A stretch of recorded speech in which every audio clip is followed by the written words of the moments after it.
So Christian, it is wonderful to have you here back in the USA Salute to Service Lounge. Not your first rodeo. Tell us why you make this such a big part of activations that you do and why it's so important to you.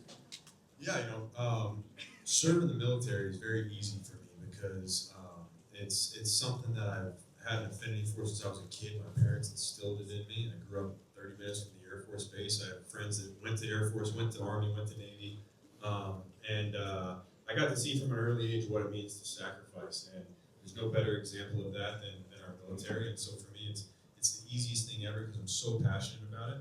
And it's something that as much work as you do, there's always work to be done. And so I'm love my team that I work with at the Christian McCaffrey Foundation, and serving those who serve us, and all of you guys here, played a huge role in our lives, whether we've met or not. I play a kids game for a living, in front of millions of people, and you guys make unbelievable sacrifices, and oftentimes the ultimate sacrifice when you serve, and then the stuff that comes after you serve, and those challenges, and not just our veterans, but the families of veterans, and the challenges with that. And so there's never an end to the work that needs to be done to help the people that help us the most. So just really fortunate to be inspired by so many veterans, active duty members, and excited to continue to work.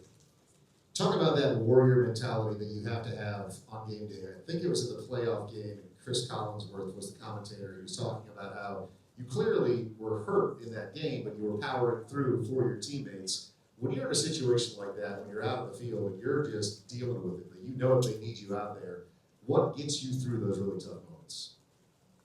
Well, I think you can always rely on your training. It's when you train, everything's usually pretty good. That's not the case in season. It's you say playing hurt, you're really always playing with something. The best you feel is day one of training camp, and then after that, it's how well can you manage pain. How much experience do you have to learn what you can and can't play with? And really, it's there's no decision. If you can play, you play. And obviously, football's tough, man. It's a physical sport, and a lot of bad things happen. And sometimes you can't play, and then you don't. But I don't overcomplicate it. If you have the physical ability to play and be effective for your team, you're out there. And that's part of what makes it so fun, man. Is it's not just you out there. You're watching your guys next to you, and a lot of your teammates and your brothers who are going through the same stuff you're going through. And it's an honor to play football, and so if you can, you do it. Let's talk about what your given week looks like when you have a game coming up. Because a lot of your teammates talk about how you're one of the hardest working guys in the room, but you never make it about yourself. How do you prepare every given week? Yeah, each week has new challenges. Every game has a life of its own. Every play has a life of its own, and so it kind of depends on what's going on. But normally Monday, you're not feeling great, but let's just say you come out of the game well. Monday, you get a little lift in.